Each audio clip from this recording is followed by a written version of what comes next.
Avoidable capital gains tax is a hidden death tax. What am I talking about? Avoidable capital gains taxes. Well, what the heck are avoidable capital gains taxes? Well, what are capital gains taxes? If you buy something for $1 and sell it for $3, you're going to have to pay tax on that profit of two, right? That's the basic idea.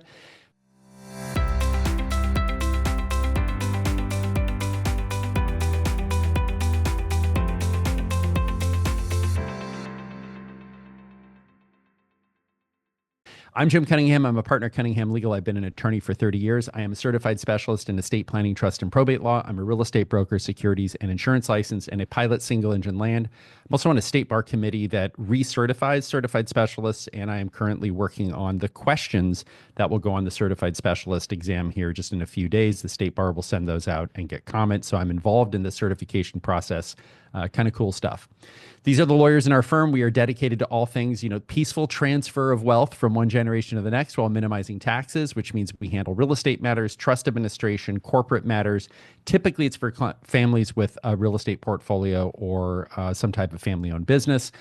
This is a disclaimer, super important. I'm a lawyer. I'm talking. Please don't listen to this and just say, "Oh, Jim said," and I'm going to go do this stuff because I said. You really need you need legal advice. And as we go through this, you're going to see you need some accountancy advice as well. But a lot of legal advice on a lot of the things we're talking about here, how to avoid these, really does require savvy, expert legal advice. For 2025, and a lot of people don't know this, for 2025, if you're a single filer and your income is $48,350 or less, or $96,700 as a joint filer or less, your federal capital gains tax rate is zero. You don't have to pay any. So we had this installment sale example, and that made sense because with the installment sale, you're getting taxed at 15%, not the full 20. So then it goes to 15% on anything between 97,000 and 600,000 if you're a joint filer, and then anything above 600,000 is 20%.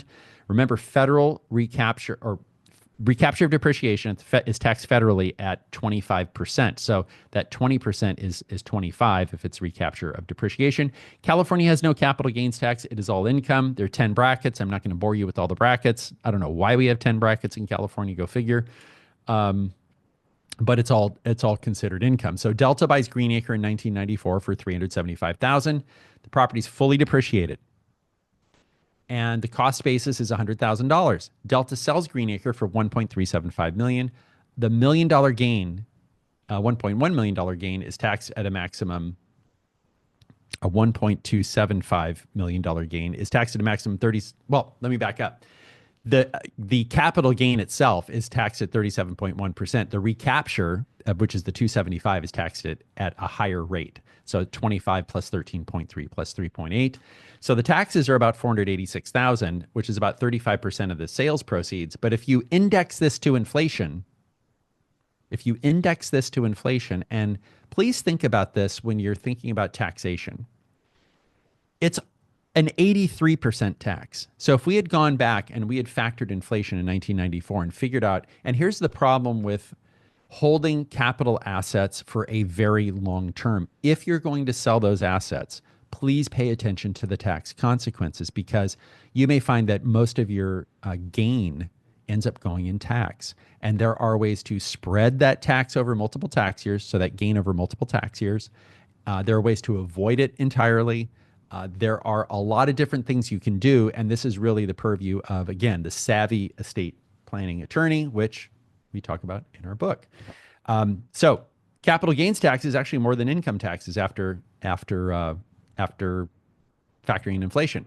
Well, let's look at adjusted cost basis. Delta buys Greenacre in 1994 for $375,000. It's fully depreciated, and then Delta dies. Well, Echo gets a full adjusted cost basis on the property. What does that mean? Well, that means that gain is totally gone, right? That the tax on that gain is gone. So the asset's still there. It's like a magic wand is waved over the property. And because Delta passed away, and because that asset was included in Delta's gross estate, so those are the magic words, because the asset was includable in Delta's gross estate and included in Delta's gross estate, it gets a full adjusted cost basis. This means that Echo can either sell the property or picks up more basis in the property and keep the property, even though the property taxes might have gone up. There's such a huge income tax benefit to Echo. Echo may be ahead, right? maybe ahead with this new basis, new depreciation, right? So Echo will be able to depreciate a lot more. And I guess the moral to the story on this is how do you avoid screwing this up if you're Delta? If Delta were to give Echo the property during Delta's lifetime, Echo gets Delta's low cost basis. So the moral to the story is don't give low basis assets, right? So India bought Blue Acre in 1993 for $375,000. The property's fully depreciated. India dies. Juliet, India's widow, sells Blue Acre right after India dies for 1.375 million and pays no capital gains tax. This is community property. So if you're married, so India and Juliet are married, India dies, it's community property. Juliet gets the same benefit as if Echo, right? In our case with Delta and Echo, where Echo was a child and inherited the property. If you're married, you really want to make sure that you look at this issue of community property. Now, where this gets a little dicey is when one spouse has separate property. When one spouse has property that's not community property, that's separate property, it can get a little dicey. But you want to make sure that you don't have assets titled as joint tenants because you don't get this benefit, and we're going to talk about that in a little bit. So if you don't live in a community property state, so California is a community property state. Colorado is not a community property state. Florida is not a community property state, even though these were former Spanish, subject to the Spanish crown in colonial days. You can, if you live in a separate property state, opt into community property treatment, and there's some community property trusts. We cover that in other webinars. So tax tips: consider holding low basis assets till death. Avoiding lifetime gifts if you want to. I'm not saying avoid lifetime gifts, but if you don't have a taxable estate, right?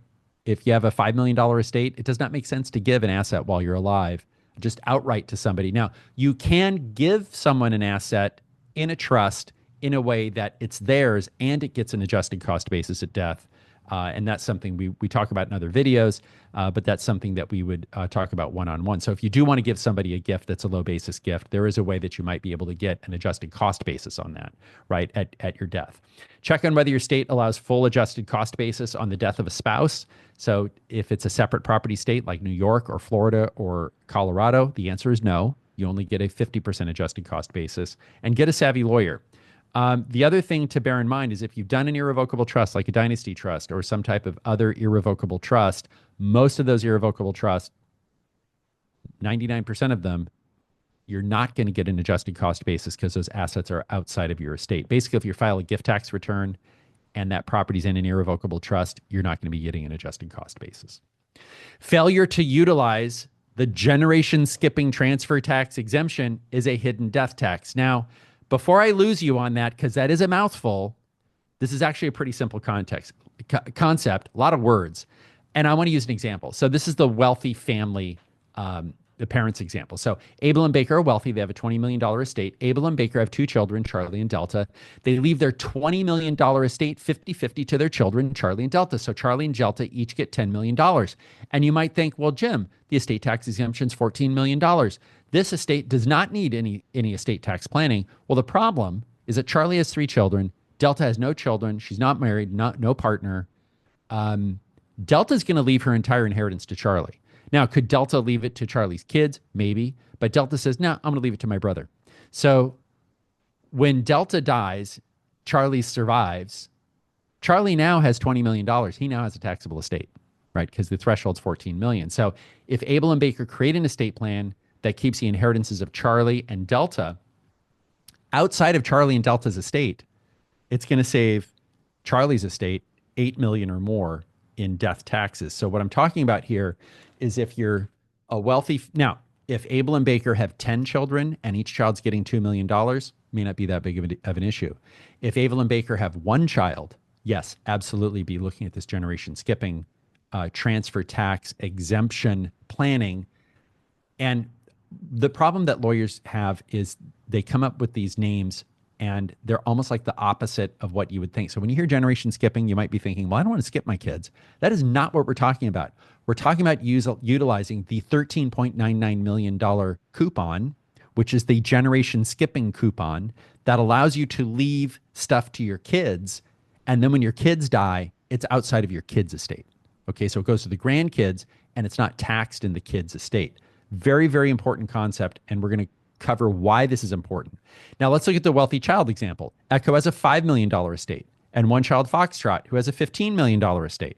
So this is very common, right? We have a lot of clients where their kids are significantly wealthier than they are. Echo creates an estate plan so that when Foxtrot inherits, Foxtrot's inheritance is not included in Foxtrot's estate. So Echo dies, Echo's inheritance goes to Foxtrot. Instead of just throwing that $5 million on top of the $15 million and causing a $2 million tax bill when Foxtrot dies, that is outside of Foxtrot's estate. And that $5 million passes to Foxtrot's children or beneficiaries free of estate tax in Foxtrot in the child's estate. So Echo, $5 million estate, leaves that $5 million in a trust. Foxtrot could be the trustee of that trust, right? Then Foxtrot has use of that money, control of that money. When Foxtrot dies, it goes to the grandchildren, let's say, without estate tax and saving the estate $2 million. Again, this is preserving multi-generational wealth. And I will tell you, so much wealth transfers between generations. I mean, just think about it in your own personal life.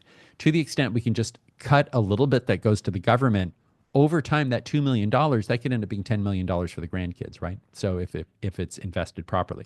So there are two different types of skips. So generation skipping transfer tax applies to two. The direct skip, this is where you leave property directly to a grandchild or someone 37 and a half years younger than you are, which is the cutoff, all right? Right now, it's a 40% tax. Then it's a 40% tax plus another 40% tax. So if your estate's under 13.99 million, the taxable estate, including prior lifetime gifts, you don't have to worry about it. This is for 2025. Juliet leaves 23.99 million to her grandchild, Sierra. And the first 13.99 million passes tax-free. So Sierra inherits 13.99 million, fine. The remaining 10 million is taxable at 40%, so 4 million in tax. Now that leaves 6 million. But because Sierra is a grandchild, that 6 million is taxed again at 40%. So the tax bill is 6.4 million on 10 million. And it's going to go up to 69.75% in 2026 if the Tax Cuts and Jobs Act is not extended. Again, we cover that in other webinars. But remember, it's taxed twice. So you tax that first tranche, and then you have less, and then whatever's left over, you're going to pay another 40% tax on. That's a direct skip. So the dynasty trust is what we call an indirect skip, and this is what we talked about with Echo leaving the money to Foxtrot. With a proper dynasty trust, the estate taxes only need to be paid when that first death dies. So in our example with Echo and Foxtrot, where Echo had the $5 million estate, Foxtrot had the $15 million estate. When Echo dies, that $5 million is under the $13.99 million exemption. That can go to Foxtrot. That could grow to $50 million during Foxtrot's lifetime. And that's going to pass free of estate taxes. Now, you might have capital gains tax issue in there, but it's going to be pass free of estate taxes. So again, Abel creates a dynasty trust, puts 14 million in it. Beneficiaries are Baker and their 3 children in a common trust while Abel and Baker are alive. When both Abel and Baker die, the property is split into 3 pots, and the property passes free of estate and death taxes, even though it's gone to 50 million. Joint tenancy is a hidden death tax. What am I talking about? Joint tenancy is a form of legal co-ownership where not one person, but it takes 2. Joint tenancy is 2 people or more have equal ownership in the property. So if it's 3 people, it's thirds. If it's 10 people, it's tenths. When one joint tenant dies, the share automatically passes to the other surviving joint tenants. So last man or last woman surviving, this bypasses probate. In many jurisdictions, the deceased joint tenant's share of the property is included in the taxable estate. So it's a weird thing. So if I'm a joint tenant with somebody else, the value of that joint tenancy property is included in my estate, and my kids have to pay tax on it, even though I may be owning the property with the business partner who ends up with the property. So a little bit kind of wonky. You need to pay attention to this, certainly if you have a taxable estate. This is why joint tenancy can be a little dangerous. Creating joint tenancy with somebody other than a spouse may trigger capital gains tax consequences, so not a full adjusted cost basis. So Abel and Baker are married and purchased Red Acre as joint tenants in 2000 for $1 million. Abel dies in 2025, and Red Acre's worth $3 million. Baker takes Abel's half through right of survivorship. So Abel and Baker are married. Abel dies. Baker gets everything because Baker is the surviving joint tenant. Baker, even though they're in California, and we covered this in another example, if this were held as community property, Baker could sell that $3 million asset tax-free. But Baker only receives a partial adjusted cost basis on the property. What does that mean? Well, it means if Baker sells the property for $3 million, Baker's going to have $1 million realization event because the basis was $1 million. and the increase in value was 2 million, and you had one joint tenant die, so you only get a 50% adjusted cost basis.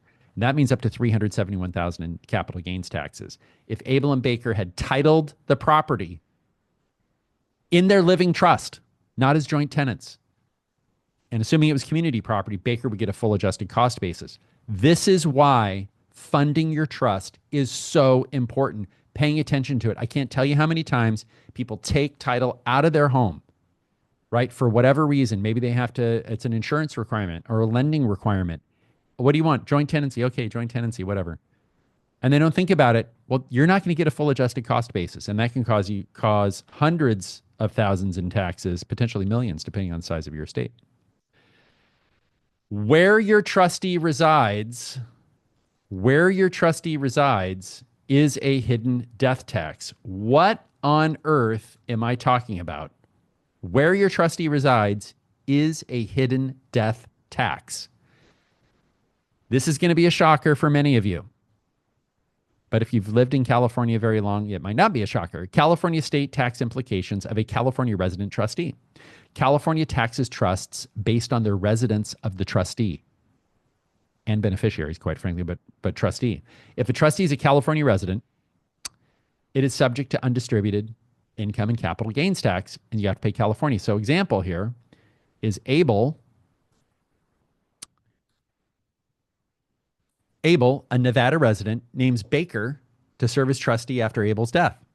Baker is a California resident. All income and capital gain that is not distributed to a beneficiary is subject to California income tax, even though the assets are in Nevada.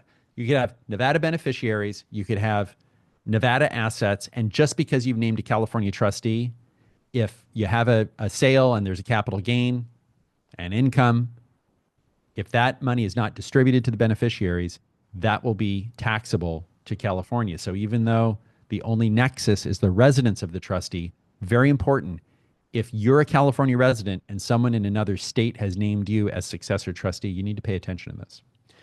Now, this is a big one. And this is one that a lot of estate planning lawyers aren't familiar with. There are U.S. federal income tax implications of naming a foreign trustee. Now, what is a foreign trustee?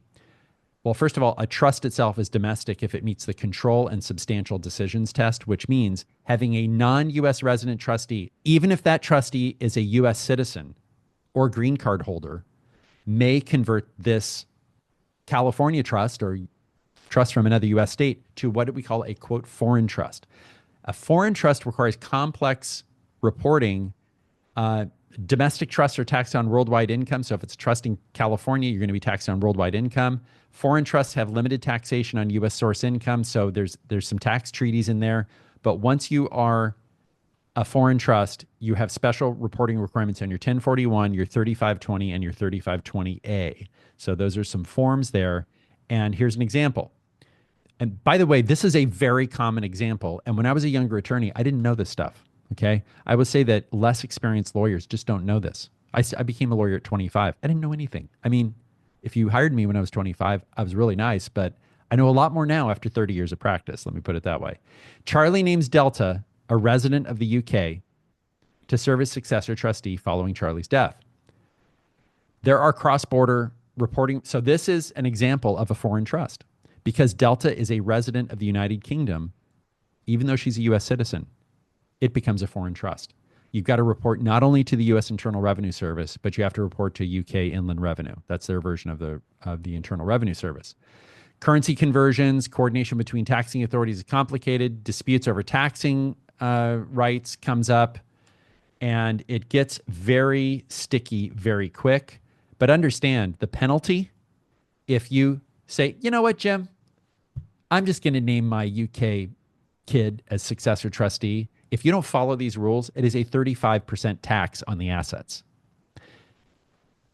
This is also in addition to federal estate tax, right? So you have to really tread lightly. So a $10 million estate, although not subject to estate tax, could be liable for a $3.5 million penalty if the rules aren't followed. So, and if it's taxable estate, it's even worse. So the moral to the story is, think twice before you name a foreign trustee. And if you're not in California, think twice before naming a California trustee. So If you are inheriting property in California from your parents, you used to have a parent to child reassessment exclusion. That is gone, largely speaking, except for in a limited circumstance of a home that you want to live in and you actually live in within a period of time, you're losing Prop 13. This was passed in 1978. There was a tax revolt. 1978 was a period of high inflation, was a period of high interest rates, was a period of economic tough times. I mean, does this sound familiar? Right? It amended the California Constitution. It rolled back taxes to their 1975 level. So it used to be the assessors would just reassess your property every year, and property really went up during that time period. This cut property taxes an average of 2.6% of the fair market value down to 1%. 1% is rather low. Now, property values are high in California, so that 1% tends to be a high absolute number, but it is still only 1% of the value of the property. And assessed values can only go up 2% per year. So if your property goes up 10% a year, they can't raise it 10%. Property's fully reassessed only when there's a change in ownership. This is a death, sale, gift, or certain LLC transactions. And we've got have some examples here. So Able sells Greenacre to Baker. That is a sale. That is a change in ownership. Able's low property taxes go away. Greenacre, the property's reassessed to its fair market value. Greenacre is going to pay 1%. And there might be some local add-ons there that take that tax bill beyond 1% of the purchase price. Charlie gives Greenacre to Delta, maybe, or sells Greenacre to Delta for $1. That is a gift, okay? So if you sell something for $1, the difference between what somebody actually paid and the value of the thing is a gift, so it's a taxable gift. Sorry, spoiler alert. It's very important to understand that even though there's no reporting of a value on the property, so in a sale, you're going to report the value, you're going to pay a documentary transfer tax, which also known as the mansion tax in LA. It is typically about 0.5%, a little over 0.5% for all transactions in California. It could be as high as 4 or 5%, 6% in San Francisco. That's on a sale. You report the value on the sale, and many times if it's what we call an arm's length transaction, so if it's you selling to a stranger, the assessor is going to go off the sales price. But when it is a family member or a gift, they're going to have their own assessment of the value. So they're going to send out essentially their own appraiser, and they're going to assess the property based on its market value. So they'll have to determine that market value. So it's not, some people say, well, can I just give the property to my kid and get around reassessment? No. And then certainly Echo dies, leaving Greenacre to Foxtrot. Now, this is very important. Death is the change in ownership. When Echo's heart stops beating, the date that is on Echo's death certificate is the date of the change in ownership. It is not the date that you report the death to the assessor. It is not when the property is distributed from a trust or a probate estate. It is the date of death. And this, I think, trips people up. And we've covered that in other webinars, but bear in mind, if you're trying to do trust administration yourself, you're probably going to want a lawyer on this one to say, hey, I want to make sure I'm distributing assets as a trustee. I just want to make sure I'm not screwing things up. This is where you want to kind of figure out what your supplemental tax bill will be, because you probably aren't going to get that for about 11 months after reporting the change in ownership to the county. So, mom dies. 6 months later, you report it when you're selling the property to the assessor's office. They may take a little under a year to give you a supplemental unsecured, where they're going to say, hey, there's a little bit more tax that's due, because they haven't quite figured that out, right? If you notify them and you're kind of selling the property at the same time you notify them, there's just not enough time for them to issue a new tax bill. If you're handling your parents' estate plan, your siblings want their money, you're inclined to distribute all the money, but you may end up with a pretty hefty tax bill maybe a year after you notify the assessor. So you're going to want to make sure and get legal counsel on that, so you're not ending up holding the bag on that. Prop 13 is a very valuable property right. So it limits the assessment of property to 1% of fair market value as of the date of acquisition. Again, this limits the increase to no more than 2%. Over time, for many Californians, this has become a very valuable property right, because since Prop 13 is passed, real estate's gone up about 6% a year on average in California. Well, that 4% delta is not getting taxed, so that is money in your pocket. So you want to make sure that you preserve the Prop 13 taxes as long as possible. Sierra and Tango buy a condo for $24,000 in 1974. Their taxes are now $800 a year. They paid $24,000 for the property, and the property tax bill of $240 has gone up 2% a year. Now that's $800 after 50 years. Their next door neighbor Same condo, same square footage. Allegedly, every piece of real property is unique, but these condos kind of look the same. Their taxes are $6,000 a year. Now, the people who pay six say that's not fair. The people who pay 800 say it's not fair that just because stuff went up, I got to pay more tax.